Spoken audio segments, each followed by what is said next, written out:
Starting something new can be nerve-wracking. New job, new project around the house, maybe a new relationship. Ooh la la. Change is exciting, but also daunting. Wouldn't you like to know beforehand whether it was going to work out or not? Man, that'd be nice. Credit Karma can give you more confidence, baby confidence, before you make a decision. Credit Karma's game-changing technology shows you tailored offers for credit cards and personal loans that you're more likely to be approved for, so you can apply with more confidence. They use your credit and other financial information to show you custom recommendations. Whether you want cash back, travel rewards, or to consolidate debt, Credit Karma can help you find the offers that fit your goals.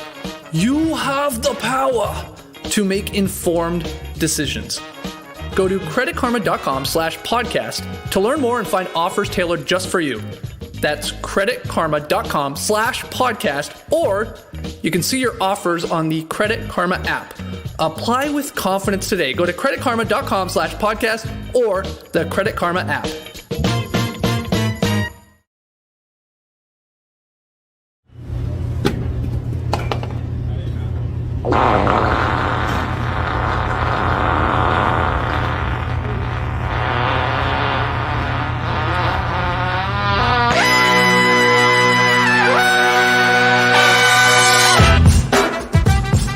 Good morning, sweet world, and welcome to the No Dunks podcast on the Athletic Network. It's Thursday, July 15th. I'm J.E. Skeets, rolling with the homie there, Tass Mellis. Oh, I just had a flashback of us being in the office, hearing that cold open. Felt good.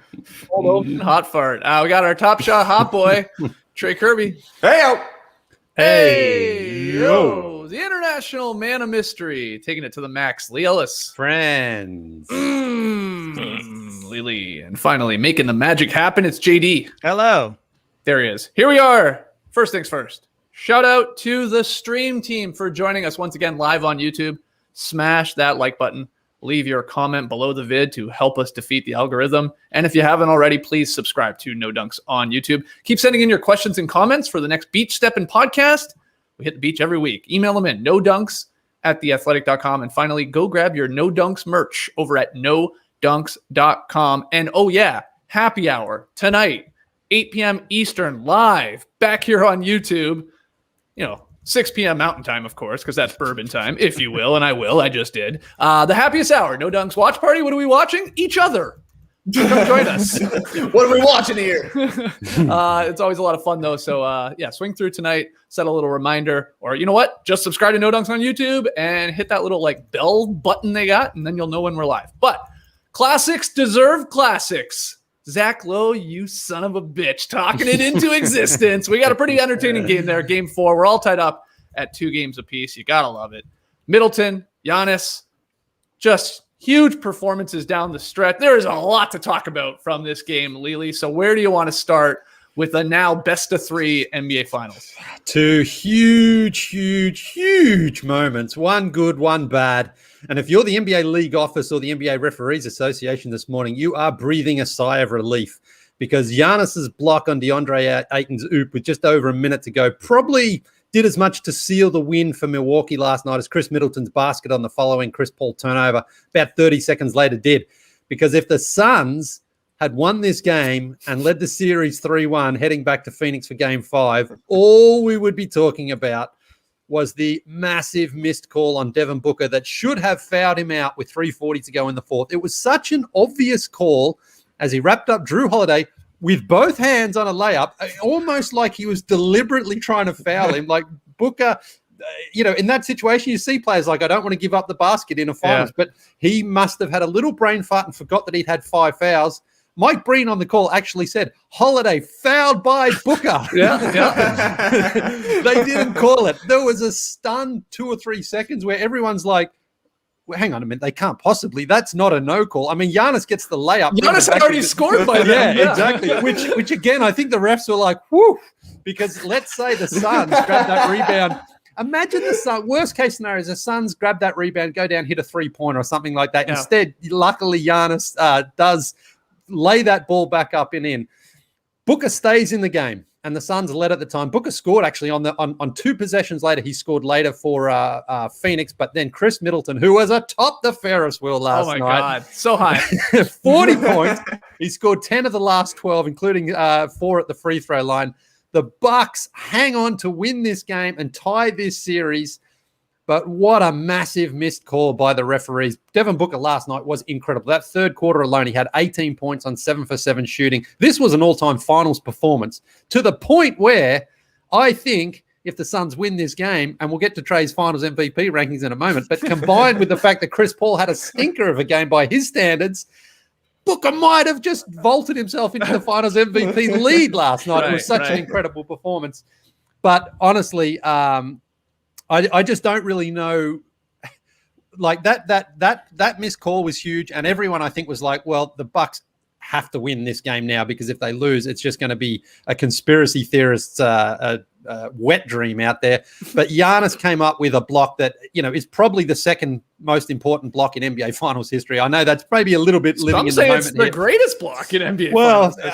I mean, the Bucks were leading at the time still, so he sort of did more to preserve the lead rather than sort of extend it or anything like that. But obviously, the other one is LeBron on Iguodala, Game 7 there. The game was tied, I believe, at that point. But Giannis basically was defending the point guard in that play and gets back to incredibly block Deandre Ayton's dunk. I mean, you could almost argue that was goaltending. He was on the way down. It was so close to dunking. Oh, wow, another missed call.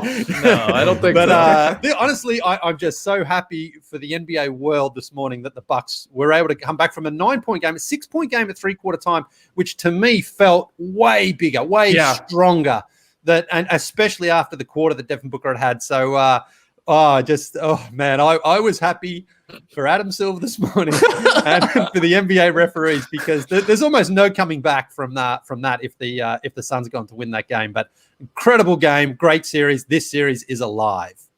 Tass, what would you add to all of that Lee's presented there with the with the incredible block from Giannis, of course, and yes, the Booker foul trouble and probably should have fouled out, and Middleton coming through. Where do you go to first here this morning? Yeah, such a strange game for the Bucks, because it felt like they should be down 20 points because they kept missing shot after shot after shot. But the thing is, they shot way more than the Phoenix Suns, because they win ugly. That's what they do. 12 more offensive rebounds, 12 less turnovers. That means they shot 19 more times. So it felt like this team just keeps missing over and over and over again. And the Suns are shooting over 50%, and they still lose because the Bucks won ugly. And Giannis Antetokounmpo was happy to play, second fiddle to the middle to Middleton. He was happy. He was happy to let Middleton go when they got in those pick and rolls that they kept going to over and over and over again. Giannis was just a big man. He was DeAndre Jordan at times. I mean, just setting screens and giving Khris Middleton all the room in the world. And sometimes he didn't get the ball and he demanded it. But not to ridicule Giannis, because he had 2 40-point games in a row. And there's only one other human being that's ever done 3 straight 40-point games in the NBA Finals, and that's MJ, who did it 4 times, bookend it with a couple 30 spots on the other ends against the Suns in 93. So I think Giannis was maybe telling a bit of a fib at the beginning after the game. When he sat out, he did the same thing again. 4 minutes he played, he came off the floor. At the game before, he said, "I needed a breather." In this game, he said, how do you say it politely? I had to take a tinkle. Yeah, right. I don't think he had to take a tinkle. I think he just needed another breather. I just think he couldn't be the superhero again, scoring. But then that block, won the game with 1:15 left. 1:15, and we didn't see a replay till after the game. I mean, don't we want to celebrate? Going on, I guess. Don't we want to celebrate this incredible play? And that's why nobody gives a crap about defense, because we don't even replay it. They had an opportunity. They went to commercial. They rather show Chris Paul fall and then a 3-on-1 the other way. Okay, maybe he didn't have it racked up. That's not an excuse. But anyways, come back from commercial. Where is it? They didn't play it till the post-game interview. That block was an all-time NBA Finals play. Absolutely incredible. I think it was tougher than a LeBron play because he had to pirouette and get back there on DeAndre Ayton. Mm-hmm. Yeah, of course, that one was in Game 7, so that one is still number 1 in terms of its importance. Here, this is makes it 2-2. But that block won it. It was cool. Giannis on defense, Middleton on the other end. I mean, Booker just needed CP, and CP just couldn't do it last night. Yeah, Trey. What do you think? What do you want to talk about first there? Chris Paul, we're going to bury him. Going to talk about I got so many things I want to talk about. Yeah. Dwayne and Jana got here last night. Lee, I've got some great Dwayne quotes that I can't wait to run by you eventually. But I think got to start with the block. Yeah. What an incredible play. And my favorite description of it comes from Eric Name at The Athletic, who said a single player should not be able to cover both the alley and the oop in an alley-oop. And that's exactly what Giannis did, because he steps up on Booker coming across, right? And that's the reason that Booker decides to throw the lob up to Ayton. Giannis does almost a full spin before he gets up to the rim, and he's like, I was just trying to go to the rim. I thought I was going to get dunked on, but good call by this guy. Great instincts. That's exactly where the ball ended up. And, man, that was just kind of the definition of Giannis, a defensive play and a super effort play, right? Like, he could have been beaten easily on that play. He said, I had no idea where Ayton was. I just knew he was probably going to be going to the rim, so I went to the rim as well. So I thought that was great. I also thought Marcus Thompson made some really good points about Giannis there in the fourth quarter. All of his big plays were just him playing harder than anybody else out there on the court. He had the putback on the no call on Booker. That was awesome. There's so many players who would just stop and start complaining about the missed call or not be hustling back just because you think there's either going to be a foul or a made layup. Great to just be right on the spot to finish that up and make it so that wasn't the biggest story in the game. The block obviously is a huge effort play. And even on that play where Chris Paul had a turnover, Jrue Holiday gets the steal, Giannis pops out to help on the screen and roll, makes Chris Paul have to kind of take a little step back, and then Jrue's able to step in and get the steal. Just incredible effort from Giannis, which is awesome to see the guy who has had the most impact in the finals also playing the hardest in the fourth quarter. That's cool. Yeah, there are now 4 sets of opposing players in NBA history to score both 40 in an NBA Finals game. It's just an incredible list. It's Shaq and Iverson. Okay, great one. MJ and Barkley, 93 Finals. Okay, makes sense. Jerry West and John Havlicek. And now Chris Middleton and Devin Booker. And you said it. That Ferris wheel is at the apex, man. And what an unbelievable game. And he was like, yes, you're right. The nice pick there from Giannis, space to operate. But Middleton, just those line drive jumpers, man. Just like we're going down. And he has now gone for 35 plus points in 4 games this postseason. And when I run through the list here, I mean, these were all incredibly important games. So he has a knack for timing. Game 3 versus Brooklyn when they're trailing 2-0. He goes for 35 plus. Game 6 versus Brooklyn when they're trailing 3-2 in the series. Game 3 versus the Hawks. That one tied 1-1. He has that 20-point fourth quarter. Amazing game. And then now game 4 versus Phoenix when they're trailing 2-1. Also, he hit the overtime game 1 winner against Miami back in the first round. Feels like eons ago. And then he had a huge shot in game 7 overtime against Brooklyn. Middleton, Lily, man, like that was an awesome, fun performance of Booker and Middleton hitting, just going shot for shot, basically, against really good defenders. There's a lot of good defenders out here on the floor on both of these teams, and it didn't matter. No, it didn't matter. And that's what we say with Chris Middleton, with that Ferris wheel. This bodes well if this series goes 7, because he's likely to have a stinker at least in 5 or 6 and then be back atop there for game 7 for Milwaukee. But, he hasn't lost faith, and neither has Mike Budenholzer, in basically saying we need you to be able to have to go out there and produce 1 or 2 of these games a series for us, because if you do that, we tend to win them, and it puts us in a good position. And so, he's a frustrating guy at times because, again, the shots that he made last night, he doesn't really change the way he shoots or plays. It's just, honestly, sometimes they go in and sometimes they don't. And last night, that's what it was. He also got to the free throw line and, sealed it at the end there. Made 4, went 7 for 8. And remember, the first 2 games of the series, I believe he didn't get to the free throw line at all in those 2 losses. And now he's back there. Again, it's in Milwaukee. There's probably a little bit of, extra home cooking there from the referees, because that's the way it goes in the NBA. But, he's got to feel pretty confident now going into game 5 that if he puts up a 25 plus, and I know he had one already in the series and they lost that game, but it just takes so much pressure off Giannis having to do it all. And, Jrue Holiday didn't shoot that well last night. I thought he was better than he had been in probably, I guess, the series. I think it was probably his best all-round game, because defensively I thought he was fantastic on Chris Paul. But they need that offense from Middleton. They just need it, and he delivered it for them last night. And if he can do that in 2 more games of this series, honestly, you have to like the Bucks' chances, I think. I really do, because it's such a big difference when he is out there hitting those long shots. And again, they're not analytically the best shots. Sometimes he's like, sometimes got a foot on the 3-point line or just inside it. But that's his game, and that's his range. He's like you, Skeetsy. He's not the greatest 3-point shooter. He likes it just a step inside that 3-point line. But like it is with you, it's most of the time it's cash. Don't ever you fucking compare me to Khris Middleton again. Okay, that's like even this morning. Even this morning.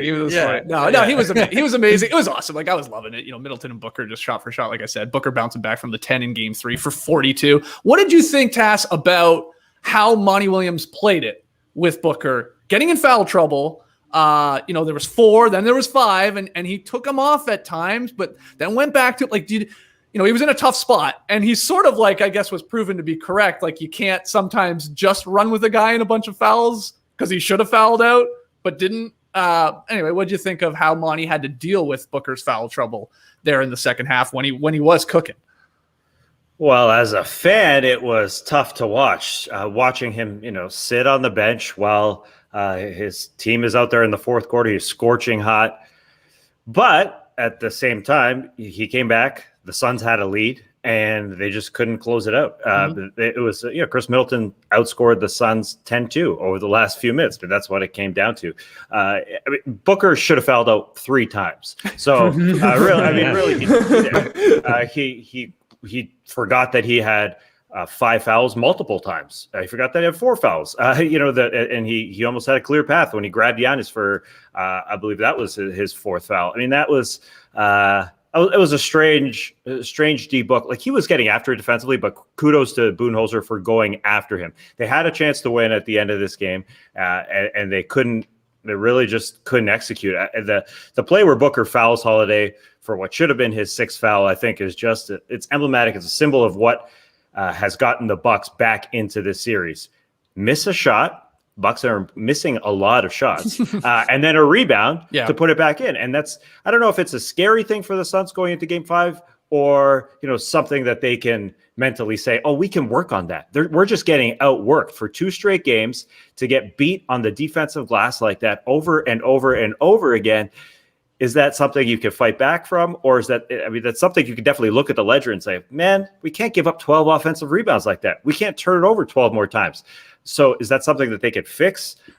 Because that's what it was. This was an ugly game that was beautified by 2 dudes scoring over and over and over again. If it wasn't for Booker and Middleton, this would have been, like one of those Game 7 ugly playoff series, but ugly playoff ends to a series. But this was it was a show from those 2 dudes, and I know Booker's not getting the credit. I'm not getting a lot of the attention because Khris Middleton stole it from him, but he's now got the most points in a first playoff appearance ever, 542. That's pretty impressive for a guy that people question. Is he just a point getter? Is he does he just get points on a trash team? Well, he came out obviously and showed it, and he was way more efficient. He was 17 of 28, and this is sort of another sign of what's going on in this series compared to Khris Middleton, who took more shots and hit less shots, but they still win because they're just grinding it out. And another symbol of this series, what could be an ugly symbol of the series, is Chris Paul slipping there when Middleton scores on one end, and then we go back the other way, get a block, and then CP he just fell. There's nothing else to say, and he's turning over the ball a lot. So that's something he can fix. But I don't know. Obviously, the Bucks have the momentum. It seems like they've got the fight, and they get better as series go on. And I think Giannis is going to be a bigger presence in Game 5. Yeah, let's talk about Chris Paul. TK, this was bad. This was very bad. I mean, those unforced ones late, the slippage one, but other ones in this game too. I went and looked at every turnover this morning like I was John Schumann, and of the 17, 11 were live ball variety. Some of those Chris Paul, some other guys. The defense is great from the Bucks. They're gritty. They're great on that end, but there was some ugly ass passes from the Suns, getting caught in the air a couple times, couldn't even inbound it a couple times. You go back and watch the tape and you're like, oh God, we maybe did give this away. And then Chris Paul not being able to come through in the clutch was pretty rough to watch. Yeah, I remember the question after game 2 you had for me was, did the Bucks waste a great one from Giannis? Because, you know, he had 42 and 13, but they still took the loss. Feels very similar with the Suns and Devin Booker last night. And the Chris Paul stuff is weird. They even said it on the broadcast. Have you ever seen Chris Paul be this careless with the ball? I think he had like a behind-the-back pass through the lane that nobody could get the ball. And just a turnover right there. To me, he just looks a little more tentative right now. I know he likes to play the game where you're getting everybody else involved for the first few quarters. You know, let Booker cook when he's cooking and then take over when you need to. But to me, it's coming off a little tentative and a little bit like he's playing more so not to lose these games than to win these games, and going out and being the Chris Paul that we saw in like game 6 against the Clippers, where he's looking to go out there 31 in the second half, put an end to this. You didn't get that feel from Chris Paul in game 3 or game 4. Meanwhile, the Bucks clearly raised their level of compete and intensity, and now the Suns are going to have to hit back again.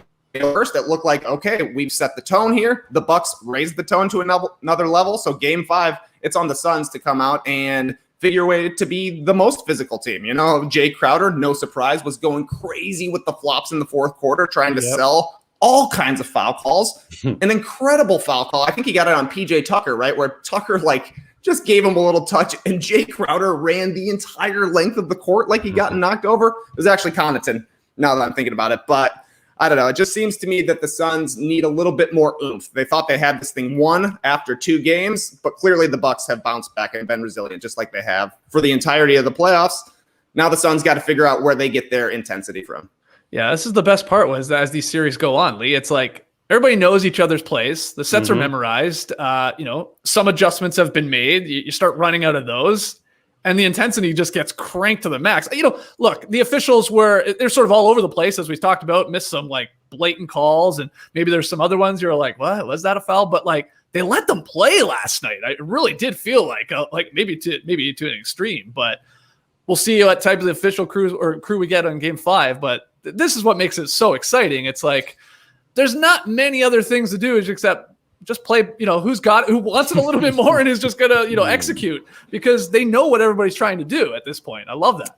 Yeah, and someone is going to step up, you think, and just sort of fill in that gap and have one of those games where it's like, wow, this guy did it in game 5, whether that's for Phoenix or for the Bucks, because Bridges last night was pretty quiet. In fact, he was pretty quiet in both games in Milwaukee, but he was fantastic in Phoenix. So now he goes home. He's going to have that crowd behind him. Does he have a bit of a breakout? I thought Cam Johnson was, again, good last night for the Suns. So, when you have home court advantage in this situation, obviously that's in your favor. And Phoenix have been fantastic at home during the entire playoffs. So it certainly is still tilted in their favor. But if you are Budenholzer and the Bucks, you've got to be like, man, we've seen now that get Deandre Ayton in foul trouble, and maybe that gives a huge advantage to Giannis inside. And then when Ayton is out on the court, there's other guys who can step up for us and deliver. We just need to see sort of 2 of those things happen in the one game, because if the Bucks can steal game 5, that's just going to be huge for them, to get a chance to close out the series at home. I think obviously if it goes to 7, statistically, historically, all those sorts of things go back to Phoenix's favor. But Milwaukee must feel that, because the first 2 games, game 1, I guess, wasn't all that close. Game 2, the Bucks were better. So they know they can win out there. They've just got to be able to sort of keep it together for 4 quarters and hang on, because they look dead against the Brooklyn Nets, and they managed to just drag that one out. They won that with the game 7 on the road. So the Bucks have been there before. They've looked pretty bad at times, but been able to just figure it out in playoff series prior to this. So have they got another one in them? There's no injury concerns to anyone really on any teams. I mean, obviously DiVincenzo, but he hasn't played really for the entire players for them. So there's no excuses. They're both tired. They're both, the fatigue is probably playing a bit of a factor with someone like Chris Paul. Maybe that's it. It's a long playoff series, a long season. Maybe that's catching up to them. So who can survive and hang on there? This is great, though. I love it. I really don't know which way it's going to go. I honestly don't. I can make a strong case for both teams. Game 5 is going to be very pivotal. Saturday night game 5 too. It feels rare to get the Saturday night NBA Finals game test. I guess it happens in years prior, but I don't know. Does it? It always feels like it's on a Sunday usually, but yeah, it does. Seems weird, right? Yeah. Why don't we jump on right after the game? Ooh, you crazies! Wow. Who's feeling crazy? Yeah, we might have to do that. A little Saturday night post game 5 no dunks, or at least maybe Sunday morning. We'll figure that out. That's a good call. We can't wait till Monday. That's too long. No way. But yeah, there's a hilarious clip. You mentioned the guys who are injured. Dario Saric still injured. Oh, sorry. If you watch Monty Williams post game, he tries to rally the guys, and he's looking at the box score, and he said, "They had 12 more offensive rebounds than us. We turned it over 12 more times. That's what we got to do." Dario Saric in the background in his yellow jumpsuit or whatever he is with a lot of head nods. Yeah. It's a very, very funny clip. He's also nodding his head at totally the wrong time. It doesn't really make sense when he's nodding his head, but it's a great clip to watch. And that's I understand what Monty Williams is saying. It's a fight level when you look at the box score for sure. As I said, the offensive rebounds 2 games in a row. That's something that should have been correctable from game 3 to game 4. That didn't happen. I think part of that was Deandre Ayton was a little bit worried to get into foul trouble when he was in the post offensively. He didn't want to ram into guys, and he was just kind of flicking up shots. And when all said and done, although he had 17 boards, he's 3 of 9, and he could have been a bit more of an offensive force. He got called for a terrible call. I think that his first foul, Giannis went right into his chest. I guess it was more of his left pectoral, but I mean, he really took it on the chest. I mean, I don't know what else he could do. Right. And so I think there was just a bit of a lack of fight from Deandre Ayton. Something going on with Chris Paul there, where he's I think Trey put it pretty well. Like, he's just playing not to lose. And those couple guys, I mean, really were the difference. And then the Bucks just gobbled up the boards. I mean, when you're the Suns and you hit over half your shots, you got to be feeling pretty freaking good. And it wasn't like the other team out 3'd you and they hit the same amount of threes, but they went to the free throw line more, offensive rebounds, and they turned it over less. And that's just a math problem there. Just grinding. Where are we grinding here? I mean, maybe going home helps, but that's got to be what the Suns are looking at. It's just, take it. They're gonna, ride the crowd and not allow the guys to get on the offensive glass if they're gonna win. That's all they got to do. Yeah. Try and take care of the glass and stop turning the ball over, because the Bucks score basically every time in transition. You're doing a decent job of slowing the Bucks when you're in a half court set. Like, you're doing okay, but they almost score every single time in a fast break. And again, there were a lot of live ball, ugly ass turnovers. So TK, let's go back to you here. What are the NBA Finals MVP power rankings after 4 games now? Now we got Middleton in the mix. Now it gets really confusing, I think. It's really confusing right now. We've had a major change in the rankings here, Skeets. Atop the rankings, a clear-cut number 1, Giannis Antetokounmpo. After game 3, I had him as a 1B to Chris Paul, but that was just because the Suns were still leading the series at that point. So Giannis obviously has to go into the number 1 slot with his performances and this iconic finals moment. And now I think we're in a 3-way tie, perhaps, for the second spot. I got Devin Booker as 2A, Chris Paul as 2B, and Chris Middleton as 2C. Okay.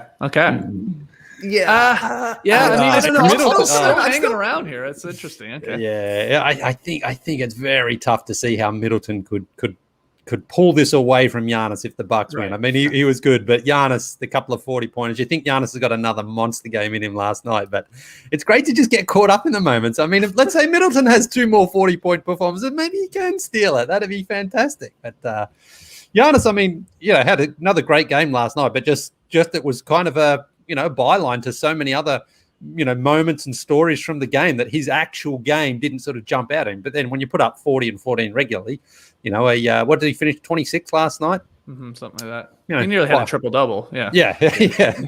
Just a lazy triple-double. And the defense and an iconic play. That helps.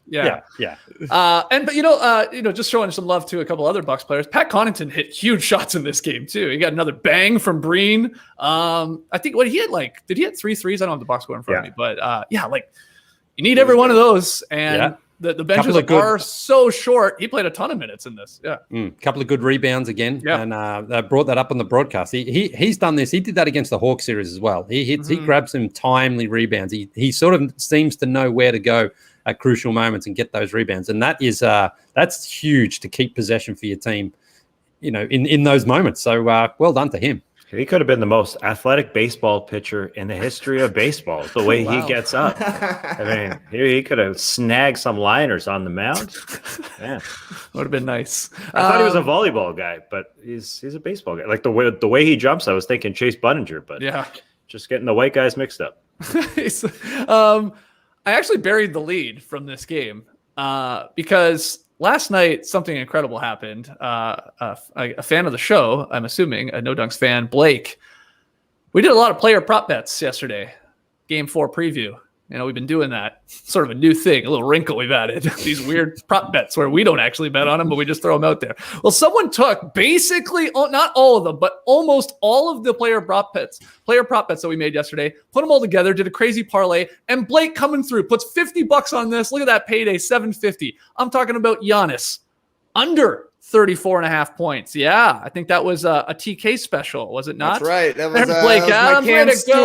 My Cam Stewart parlay, under Giannis over Middleton. That's right. There it is. So yeah, Khris Middleton, an easy over 24.5 points. We had the Bucks winning. I think that was part of Lee's weird parlay. He left out the one that he wisely should have. First basket. Pat Connaughton, I think this was UTAS. Over 1.5 threes. Yep, hit 3 like we said. And then also Tass saying, hey, look, the numbers say the Suns are really good after a loss in the first half. Hit that. And he did. Look at this, Blake. $50 into $750. Make sure you buy a t-shirt if you haven't already. Swim up bar looking good. Gonna be at a swim up bar with that money. Incredible. But he didn't he wisely kept out your first basket. It was Booker. I had Crowder. So was it the Suns? It just yes. It just wasn't the guy. So close. So close. It was the Suns' first basket. Bucks win. So anyway, you can't hit them all, but I'm glad he decided to trim that part of the parlay out. Still collected very handsome. Incredible stuff there from Blake. Congratulations. We'll really get into our Game 5 preview. Maybe some final adjustments to be made, what will happen in this game. We'll do some more player prop bets for Saturday night's game. But are there any other notes from this really entertaining game, Tass, that you wanted to throw in here? Nothing jumping out at me. I just watching the Bucks go pick and roll with Giannis and Khris over and over and over again. They've been playing together for a long time.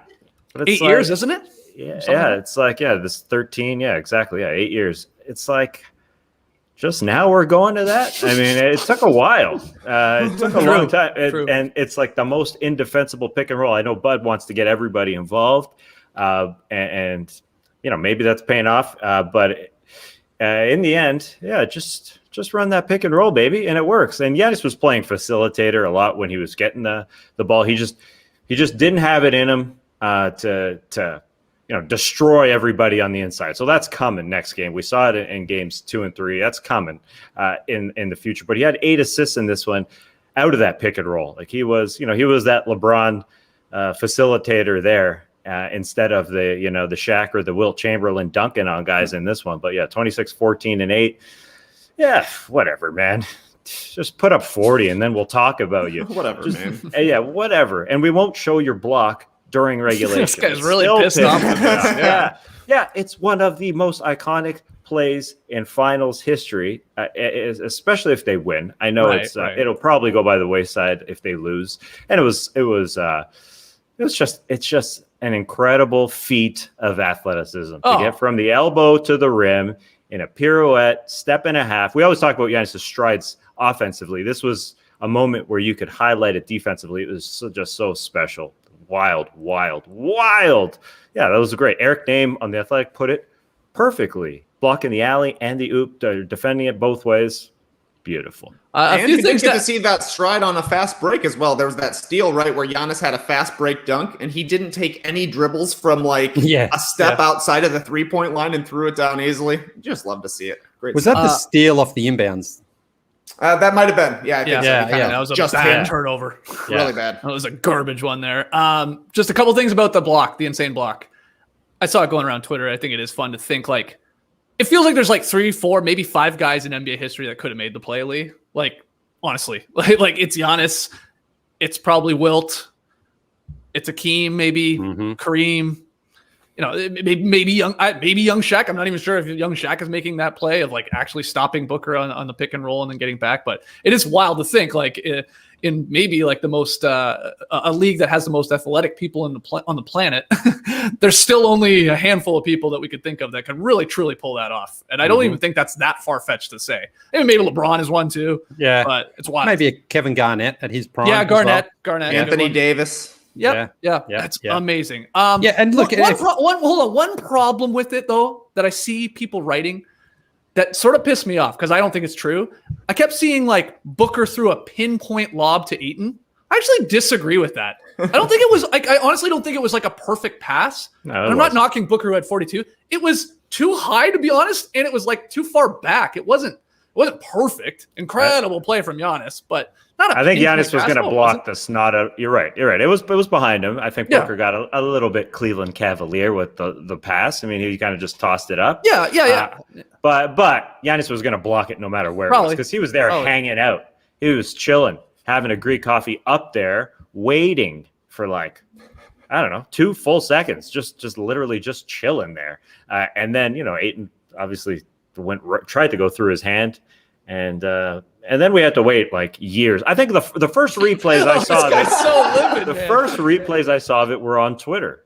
They still haven't showed it on the broadcast. No, they still haven't. They showed it during Khris later. Middleton's post-game interview. That's the first time they showed the replay when half of the world turned the thing off. 90% of the world probably turned the thing off. Lee, sorry, I interrupted you there. What were you saying? Well, just that Giannis said after the game, he thought he was going to get dunked on because he has been dunked on a lot throughout his career. Jaylen Brown's got him, Paul George, Joel Embiid, like a lot of guys do him. And that's the thing. When you are a great shot blocker and a great defender, most of the time, you're going to get dunked on quite a lot. And so, but Giannis also didn't sort of back out of it for any reason. He was like, fully understanding that maybe he was going to end up on the wrong end of a poster in the finals. It would be remembered, maybe they tie the game and they go on to win it. But I just love that mentality. It's the same with him at the free throw lines. That's not at the free throw line. That's not his strength, but he's not shown any weakness or any trying to avoid that situation. I think that takes a lot of courage because, we know when he's at the line, he's hearing it. He's still, they show the people in the stands in Milwaukee there. There's a couple of guys trying to scream to get him off. They're trying to outshout him with the MVP chance there. But going to Phoenix for game 5, it's going to be the entire arena at him at the free throw line. And again, I just think mentally he's in a very, very strong place right now, which is great for the Bucks, that he's not afraid of airballing at the free throw line on one end, and he's not afraid of being dunked on because it's going to happen. It's going to happen again to him. But in this situation, it worked in his and his team's favor. So he deserves credit and respect for that. The story would be him leaving the floor 2 games in a row if they lost, though. Like if this went bad, we would be talking about Giannis like sitting down at the beginning of games, like 3 minutes into the game where we thought he was having a panic attack or a tinkle or whatever the heck he's doing. That's a tinkle. Yeah, little tinkle. The narratives change quickly here in these games from quarter to quarter, really. TK, anything else to add? Can we get one little Dwayner nugget, who is your father-in-law who's a Bucks fan? Yeah. First and foremost, shout out to Blake Adams. Says he just picked up that No Dunks by Bucks collab team. Nice. Big night for the Bucks. Big night for Blake and a big morning for No Dunks. You'll love to see it. Yeah. Look at that. Beauty. Does that shirt make you horny, baby? Yeah, Dwayner in town last night, got in just in time to watch game 4. The first thing he said that caught my eye or caught my ear, Devin Booker had that like a one-handed lefty finish where he came around and never touched the ball with his right hand. Great layup. Dwayne says, "Oh, that Devin Booker's a tough cookie." I just thought that was good. I just thought that was a good line. I was like, respect to you. Another one you'll likely. I could not believe it when I heard him say this. Oh boy. Somebody goes to the free throw line to shoot it. Oh boy. Hardest shot in the world right there. I was like, oh my goodness. I can't believe my life. Just a free throw. He's like, look, you're standing there. Everybody expects you to make it. Everybody's watching. I was like, there's some truth to it. You are Lee Ellis. Because then then the last thing that I knew I had to bring up with you, Lee. Dwayne gave me the entire rundown of every time the Milwaukee Bucks have played in the NBA Finals. So I want to give you some trivia here, Lee. Okay. First Finals the Bucks appeared in 1971. They won it. Yeah. Who'd they play? Ooh. Celtics. No. They played, I believe, the Baltimore Bullets. Right. They swept the Baltimore Bullets. 1974, the Bucks make the NBA Finals again. Who did they play? Oh, I was going to say they played the Suns, but that's not They lost. They lost that one, right? They lost that one. 74. 7 games. Not to the Lakers. Not to the Lakers. No. Here's the crazy thing. The Milwaukee Bucks were in the Western Conference. Oh, yeah. St. Louis Hawks? Was that the one? No. Good guess. No, Good that guess. was way earlier. That was earlier. So they lost to an Eastern Conference team is what you're telling us, right? Yeah, an Eastern Conference team, and that's what threw me off. They're getting it in the stream team here. It was the Celtics in 1974. One there lately. Yeah. 70s mixed up. Yeah. Yeah, that's exactly what Dwayne said. Oh, the bees and the bees, man. The bees and the bees. But I don't know. I've been married now almost 14 years. No, wait, that's not true. Almost 13 years. Whoops. JD, cut this out. I've been married only almost 13 years, like I was saying. Dwayne is always talking to me about the Bucks. Of course, he brought up Brian Winters, but it was pretty crazy to watch a finals game with him. Felt like Paul Rudd. Who would have thought? Was he is he excited like that they could pull this off, especially after tying it up 2-2 here? Oh, definitely. He told me that he likes to watch the basketball games the same way he likes to watch his football games. No surprise. If the Bucks are losing in the second half, he goes to bed. He goes to bed so that in the morning he can listen to the radio, them talking about what happened, because either he goes to bed and it's like, okay, I knew they were going to lose, or you wake up and you're feeling great in the morning. So right. Dwayne is walking on cloud 9 right now. But hold on, did he watch the whole game last night? Oh yeah, we sat and watched the whole okay. game. Yeah, Okay, it was great. good. It was great. Okay, good. Well, Has he forgiven the Bucks for trading away Alcindor? Because that was the first time I spoke to him. He was I can't believe they traded Alcindor. It all comes down to game 5, 6, and 7 here. If he's gonna finally let that one slide. Amazing. Well, I also I watched the game with my buddy Khris last night, and I can proudly say not once did he say the game is over. Wow. Yeah. Wow. So that's how you knew it was like actually the best game of the finals so far. There was not a single this one's over. Wow. Because of the fight. Although I actually thought I think it was Cam Johnson hit like a little baseline jumper. I think it was like a baseline timeout or something like that. Yeah, it was. Yeah. And I was like, "Whoa!" I was like, "Oh man, the Suns are going to win this game." Like, I don't know what it was. Like, Cam Johnson was just hitting big shots. You're like, "Oh boy, I don't think the Bucks are going to pull this off." So I was thinking it. I didn't say it out loud, but not once did my buddy Khris call it. So that's how you knew it was a classic. It wasn't the one possession ending we were looking for, but yeah, it's the best game of the series so far for sure. For sure, yeah. It felt like the Suns were gonna pull away early in the fourth quarter, even with Devin Booker on the bench. Yeah, when you got Cam Johnson, I don't think he's missed in months.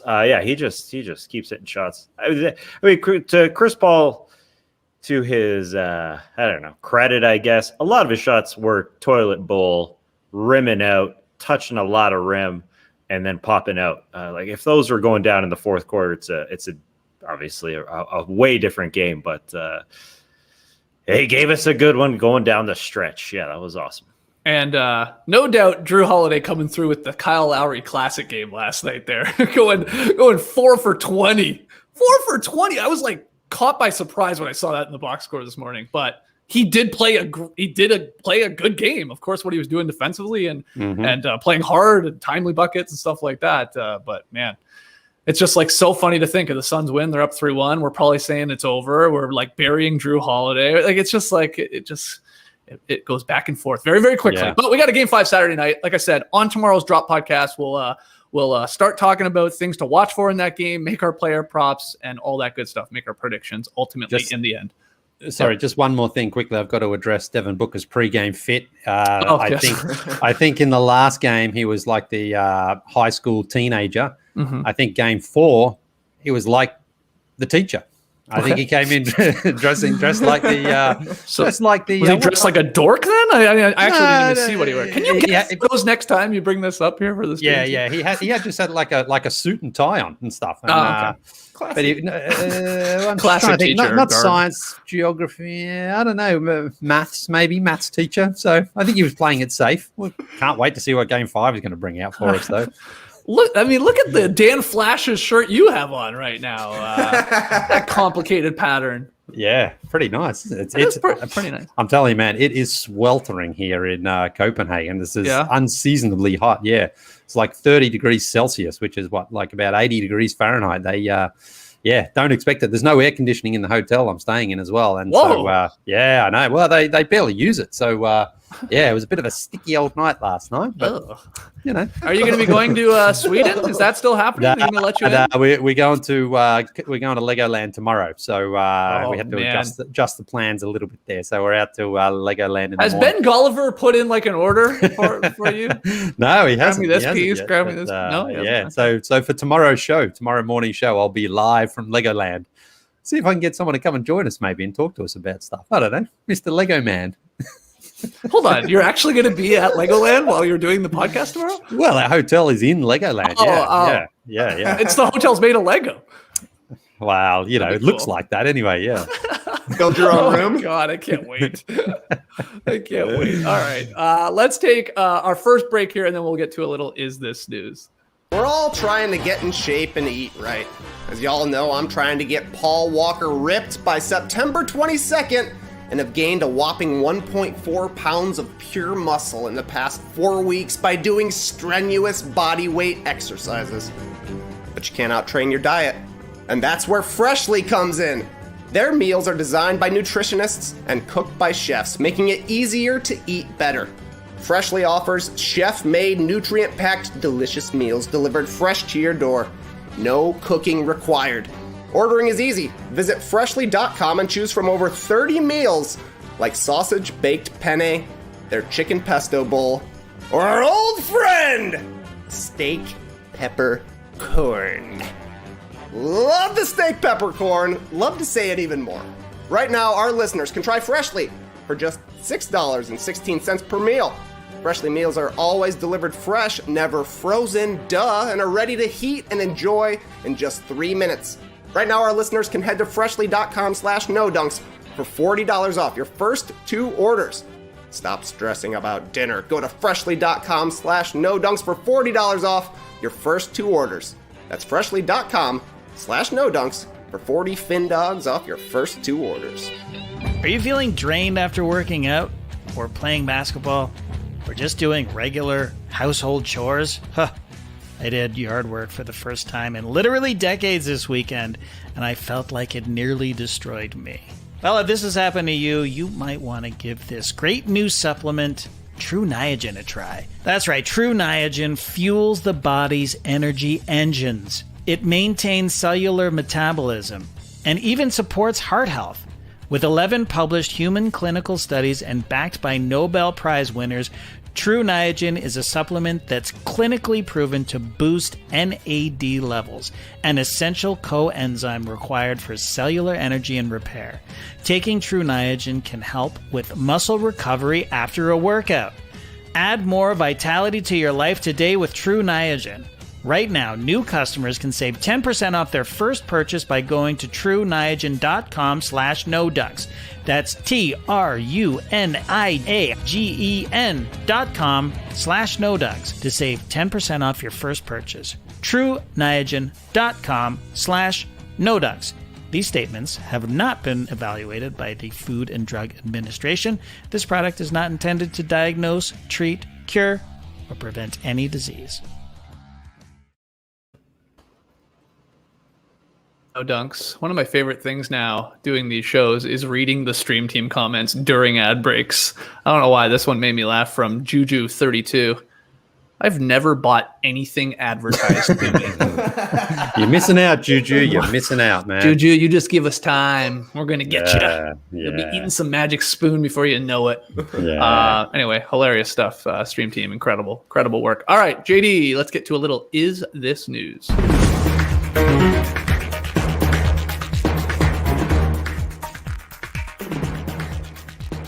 Yeah, little is this news. Few headlines for you guys and for the stream team, and you guys can tell me whether or not it's actually newsworthy. First one coming from ESPN, little website I actually bookmarked. Team USA's Bradley Beal enters health and safety protocols. Sources say. TK, is this news? I think this is potentially pretty big news, actually. It's supposed to be a little bit more clarity today. First and foremost, let's hope Beal is healthy. I think that will likely be the case, but we'll hear more a little bit today, I suppose. But apparently there's a chance that Bradley Beal might not even be able to play in Tokyo, and that Team USA is going to have to replace him depending on how the protocols work out and exactly what his scenario is here, which means that, you know, they could bring somebody up from maybe the select team. Maybe they could grab somebody else who's been in the system, but it would mean Team USA is losing a 30-point per game in the NBA scorer, a good shooter, a guy who's a solid enough defender. At least he's going to try out there. And Bradley Beal's also started all of Team USA's games so far. So even if he is just out for a couple of weeks here before they actually go to Tokyo and play in the Olympics, this is Team USA losing a chance to build the chemistry that they don't have yet. And that's just putting them behind the 8 ball a little bit here. And I don't know. I'm just feeling worried about this Team USA team. I don't know, man. It just seems to be like they keep running into roadblocks here and there. The only potential silver lining, I suppose, is that if you replace Beal, they could maybe grab another big guy. I know Julius Randle is somebody that Team USA has been interested in, but I'm personally hoping it's still going to be Beal, just depending on how all this works out. This was going to be his first Olympic Games. I think he could have been a breakout star. Just going out there scoring and helping alongside Kevin Durant and Damian Lillard. But we'll see what actually ends up happening. But never good to be a week out from the Olympics and you might be having to completely revamp your starting lineup. Yeah, these Olympics, they're going to be weirdly. I don't think there's going to be any spectators. Hopefully they still even go. They happen and occurs and they actually do these games. But is this news with the Beal part? We will learn more, like Trey said. But if he can't go, who would you replace him with if you're Team USA?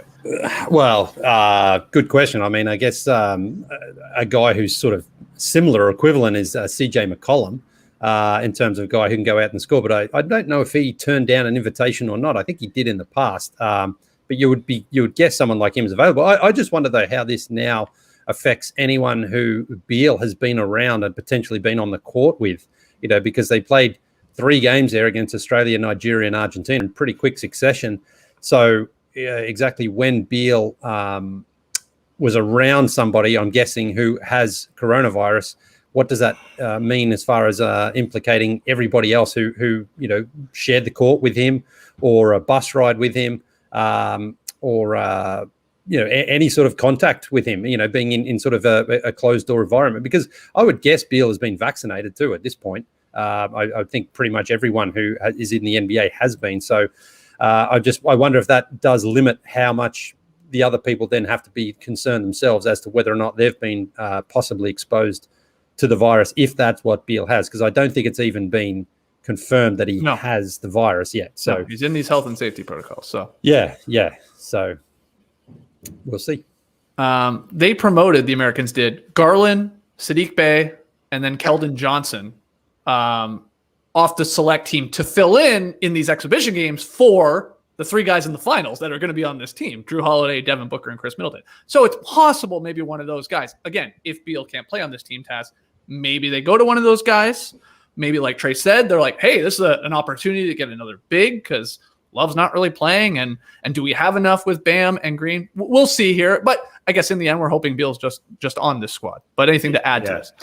Yeah, if Beal can't go, I expect them to bring one of those call-ups. I think it would be a little bit nuts to bring somebody when you're already struggling in the chemistry department, off the off in the off season, from the off season, off the couch. Really, I mean, I understand if it's maybe somebody playing right now or just played in the conference finals. If Trae Young wants to come, but I would just roll with whoever is there and from the select team as being, a backup and try and go with the guys you got. I wouldn't mess with this chemistry already. Bringing, Booker, Middleton, and Holiday is, a little bit of a chemistry question, but those guys will be feeling it and feeling good. So yeah, this is definitely a hit, but I think you roll with the guys that you got. This tournament is starting in 8 days.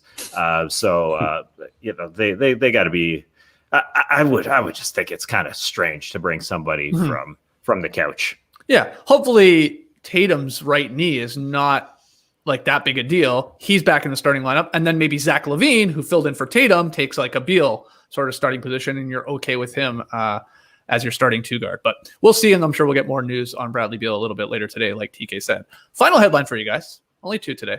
CBS Sports. Let's go there. Wizards coaching update.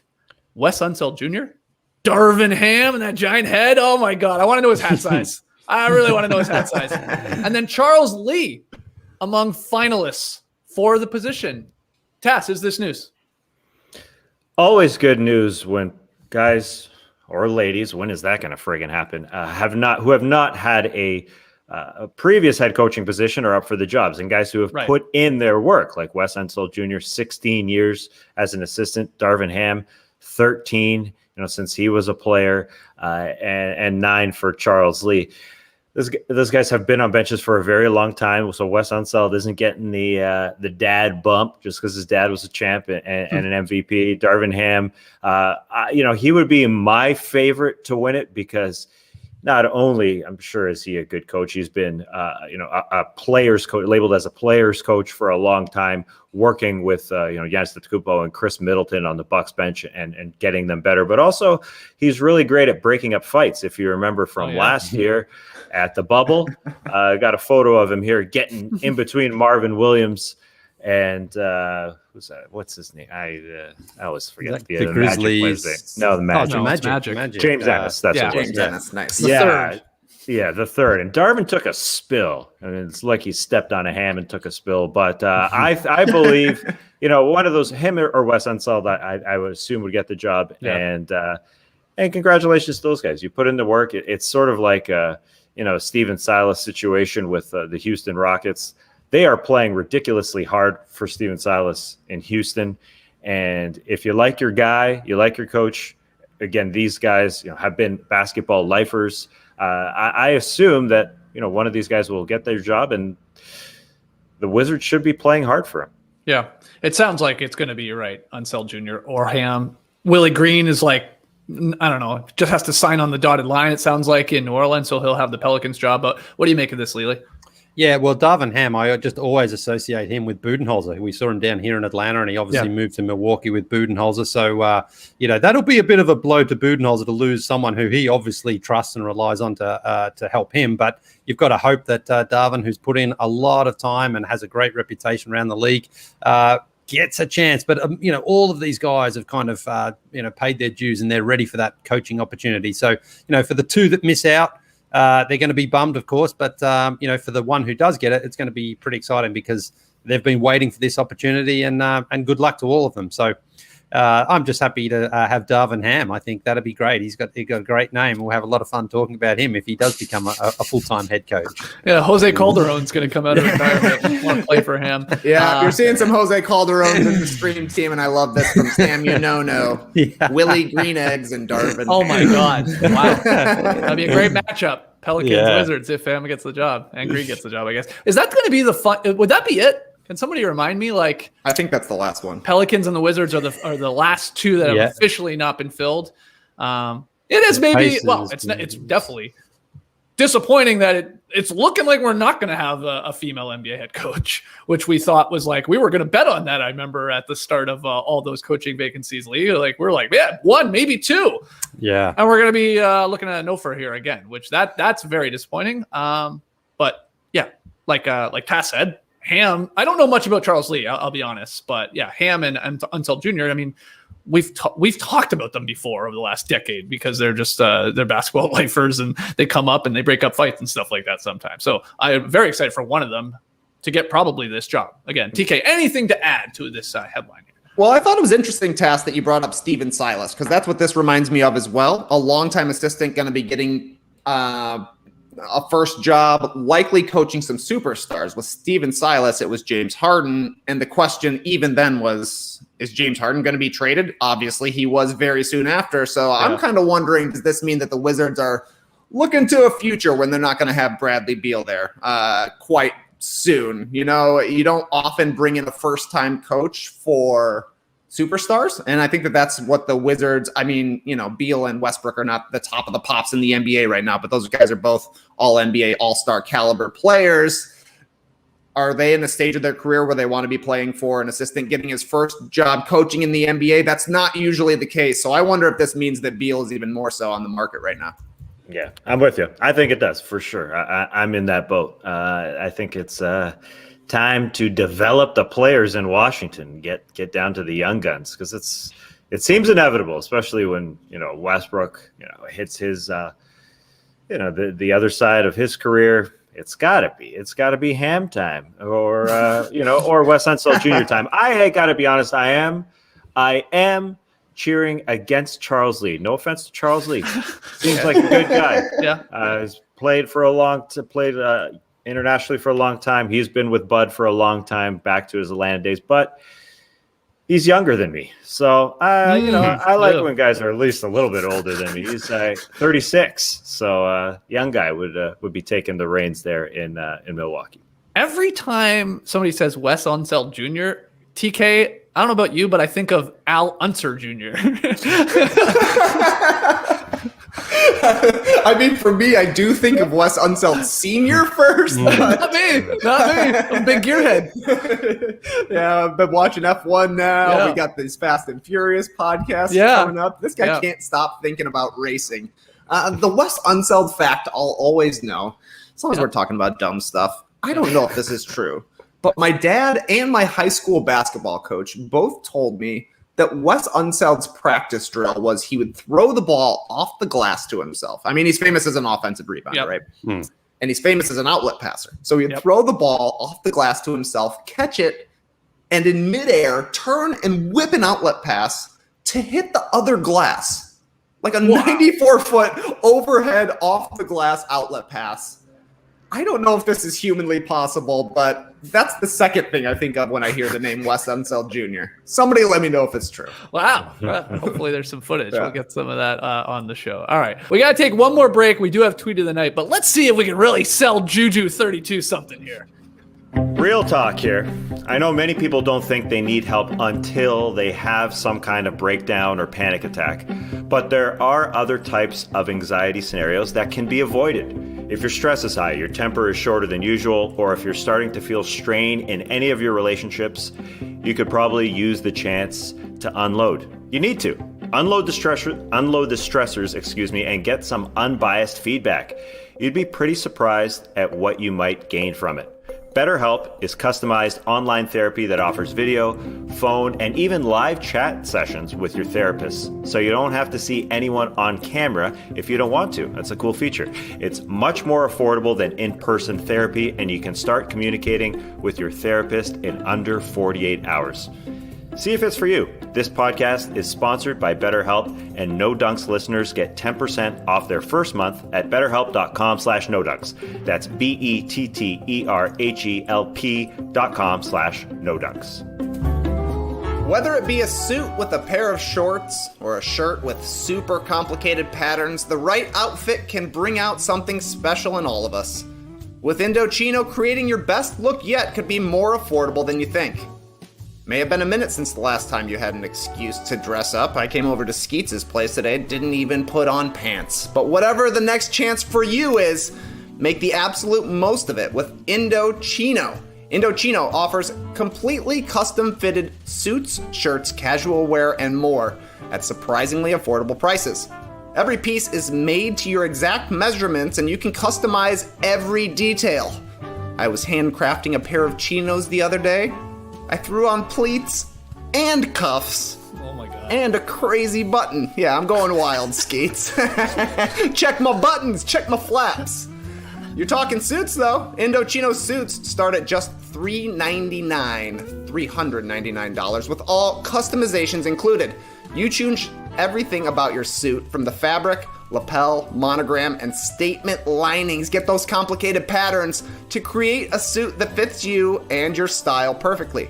Indochino is now open at select Nordstrom stores, giving you even more ways to get great fitting, personalized clothing. Find your nearest location at Indochino.com. Right now you can get $50 off any purchase of $399 or more by using code NODUNKS at checkout. That's $50 off a $399 or more purchase at INDOCHINO.com by using promo code NODUNKS. Guys, I can't believe the season is almost over. It was actually more like 3 really weird seasons back to back to back when you think about it. Mm-hmm. And you'd think we'd have a break coming up, but nope. Get out your wingtips. We're going tap dancing for the rest of the summer. Hope you like terrible movies and drafting breakfast foods and whatever else we end up doing. The point is, the burnout is real, and our friends at Jim Beam want to help us beat the burnout and reclaim the hour of 6 to 7 p.m. as our own bourbon time, if you will. So you can join us tonight, Thursday, July 15th, 6 p.m. Mountain Time. That's 8 p.m. Eastern Time, where we are, for the happiest hour live on YouTube. It's supposed to be a watch party, but no NBA games on. So what are we thinking, guys? Baseball, there's the Sox versus the Yankees. Yeah, sure. All right. We got stage 18 of the Tour de France. I think there's sailing on CBS Sports. Okay. There's some Gold Cup soccer happening. Oh, that's right. Canada versus Haiti. And the U.S. is playing. Who are they playing? Martinique. Martinique. If you, look deep down on your sports app. How the hell do you guys know this? The internet, man. Yeah, I guess. You guys like sports. Anyways, we'll figure something out. But whatever we end up doing, if it involves a glass of bourbon, remember to drink Jim Beam responsibly. Jim Beam Kentucky Straight Bourbon Whiskey, 40% alcohol by volume. Copyright 2021, James B. Beam Distilling Company, Claremont, Kentucky. All right, back with No Dunks. JD, jump on the stream here for a second. Couple things. Mm-hmm. One, that jersey you got on, I should have addressed. Look at this guy. He's rocking a Khris Middleton Bucks jersey. Biggest Bucks fan we know. I love sports, and I don't care who knows it. That's right. And JD, I think we already did it. Juju32 says, I'm digging the background music. Can't lie. You may have yourself a customer. I think it was during the Indochino ad read, nice. So maybe he's getting himself some pants. So nice pants, nice suit from $3.99. Come on, Juju, get in there. Yeah. All right, great stuff. Let's start wrapping this bad boy up with a little tweet of the night. Tweet of the night. Wow. Twitter.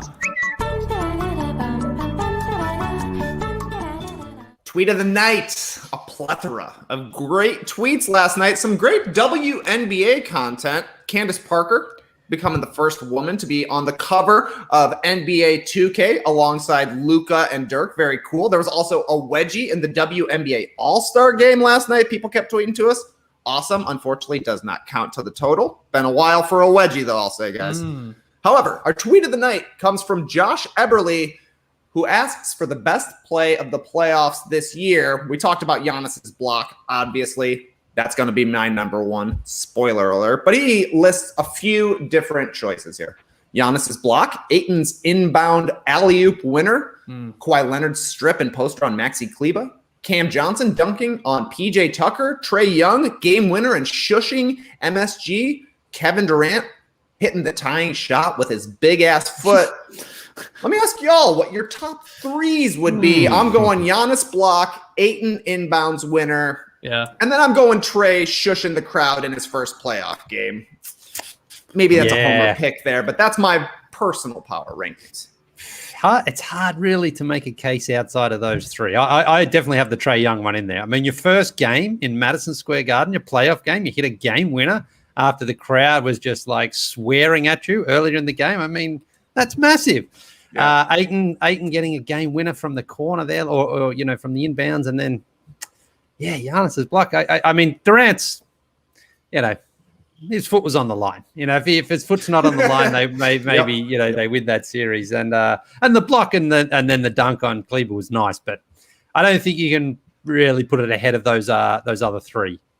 Tass, what do you think? Giannis number 1, no doubt. Ayton number 2, I think. That's a pretty memorable alley-oop. And Trae Young, I think, would be number 3. Yeah, definitely. I think that one, though, will be the most widely played, even more so than the Giannis because we didn't see it. And I think the Trae one, because it's MSG, will be the one we see the most, even despite it being first round game. The Ayton and Giannis having more impact because they're later in the playoffs. But I would say Giannis by far number 1, but you gotta have Trae and Ayton up there. And I'll correct Josh Eberle saying KD with his big ass foot, KD with his big ass shoe, because he wears monstrous shoes, and that's why his foot was on the line. It was a shoe problem, not a body problem. But there we go. My answer is for JD. I think it's got to be Khris Middleton's overtime game winner against the Heat in Game 1. Really set the tone for the Bucks and for Middleton. JD got that Ferris wheel started up, and then here we go. We've been enjoying the ride ever since. So, no, I think you guys had the right 3. I'm not sure if I agree with the order. It sort of depends. I think ultimately what happens here in the finals, whether the Ayton lob. I know it didn't happen in this series, but getting them there sure helped. Or is it that Giannis block? It's tough. Also, people are saying, just to correct you, Tass, he does have big-ass feet, though, too, even though his shoes are bigger.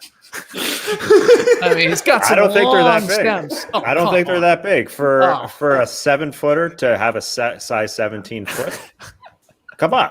He's 7 feet tall. Yeah. Shaq's got him by 4. He wears LeBron wears, an 18? He's shorter. Hey, come on. You know that just because you're tall doesn't mean you have big feet. You gotta do that. Come on, man. Man. How dare you? Has Dwayne ever cracked you like that? Has Dwayne ever No, Dwayne can wear my shoes, man. I'll say it. I'm 6 inches taller than my father-in-law, and he still wears my shoes. I do be like that sometimes. All right, guys. We will be back tomorrow. We got a Friday podcast, of course, the Drop Podcast. So join us then. 10 a.m. Eastern, live on YouTube. Subscribe to No Dunks on YouTube so you know when we're going live. We'll, of course, set up Game 5 on Saturday night.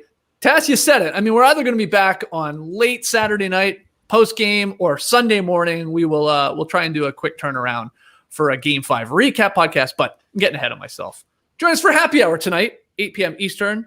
Again, live here on YouTube when we just kick it. And then tomorrow morning, 10 a.m. Eastern. Got the Drop Podcast. Subscribe to No Dunks. Go to theathletic.com/No Dunks. Get your No Dunks merch.